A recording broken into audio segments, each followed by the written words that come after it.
Right, today we're interviewing Chris White, who's the parliamentary candidate for Warwick and Leamington for the Conservative Party. We'll start with a little question and answer session, 60 seconds, quick fire questions just to get to know you as a person. What's your favourite drink? I'm probably more of a wine man than a beer man. What's your favourite film? Favourite film? I like the Bourne films. Bourne Ultimatum being probably my favourite. You're a fan of the Bonds as well? Yeah, but not quite as much as Bourne. What's your favourite type of music? I've got masses on my iPhone, but I don't think I could say that I've got a favourite type.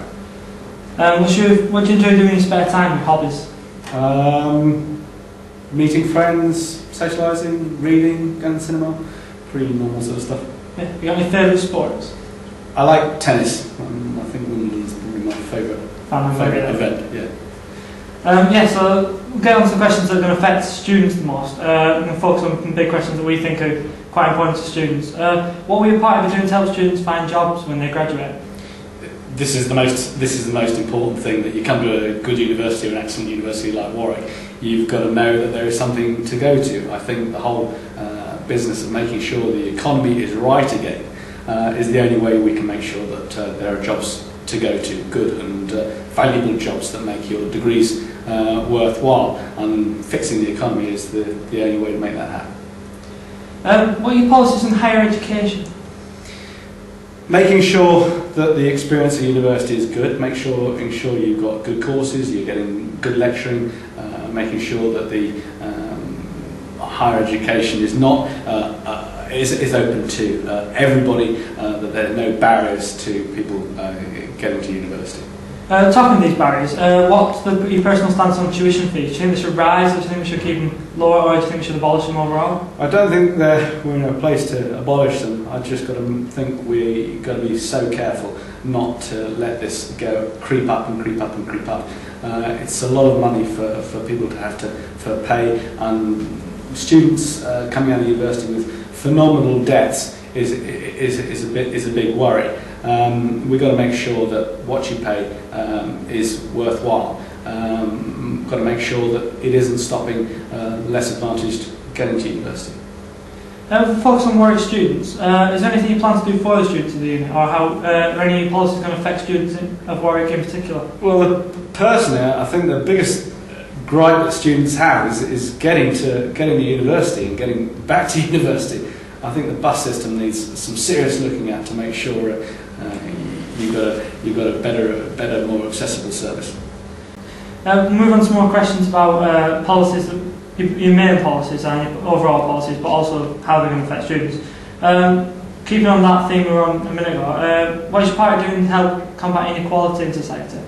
Well, for me, the most important thing of all, being a candidate and why I want to be an MP, is to make sure there is much greater fairness. I want to make sure that the less advantaged have as good a chance in life as possible. We're going to make sure that education is better, education is fairer, it's easier to get into university, etc. etc. Also on another inequality, what is your party going to do in the fight against global poverty? Well, one of the best experiences I've had was to be able to go to charity last year with a local charity called and see the refugee camps. I think this experience was one of the life-changing things for me. I really can see how important it is to make sure charities such as CORD can really benefit from aid on the ground. Moving on to another area, what is your stance on the green issues and the environment? It's massively important. I think how not only sort of economically sensible, it's world sensible. We've got to make sure. I see it's Green Week, I think, at the moment at university. I see banners going up about it. It's a major part of what I want to do, what I want to major on, to make sure that we're looking at new technologies. We're looking at all the sort of everything from wind power to wave power, to make sure we've got a low carbon economy. Why do you think people, would it be better on some level if people didn't vote, if they took the choice not to vote in order to go against the system? Or is it a case that it's better for people to vote against the opposition than not vote at all?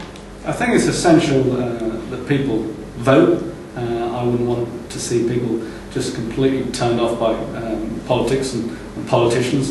I think maybe there should be a box for none of the above or whatever. But I think it's important that people are engaged. But I think the only way they can get engaged is through politicians doing the right thing and speaking up on behalf of local residents. Do you think post-expenses, politics in Britain needs a complete reshuffle? Massively so. Massively so. How do you think this could be done? Should we have transparency in politics? I think transparency is the start. I mean, what happened last year was a disgrace. I think we should be grateful that what was going on is exposed. I hope that lessons have been learnt and something will be done to make sure that what went on never happens again. What do you think your party is trying to do to help the economy recover? I think we've got the three issues. We've got the debt crisis, we've got the credit crisis, and we've got the jobs crisis. And looking at each of those in turn, we've got to make the banks start lending again. We've got to cut the phenomenal debt that has just been created by this government. We've got to make sure people get back into work. What issues, especially the economy, do you think are most important to focus on this year's election? Not just the economy, but other ones. I think everything is about what's happening locally. I think there's, to me, the important issues are making sure that people have got good jobs to go to, feel more secure in their work. We've got to make sure that looking in Leamington and Warwick, that the massive development is looked at properly and rethought. And we want to make sure that issues like the Warwick fire station is not closed. One of my major issues. I cannot let that happen. And a final question, why do you think people are so unwilling to take part in politics? That's a $1 million question, really. I think people like you are very engaged, very interested. It's not everybody's cup of tea. People have got tough jobs, families to look after, bills to pay. It's not everybody's idea of walking down the street, knocking on doors, voting or whatever. I think what's got to change is that people have got to see that politics is relevant, and unless people have a say in how they're governed, sort of things through like sort of local decision making, I think people will just get increasingly turned off and come out with the answer, you're all the same, which we're not.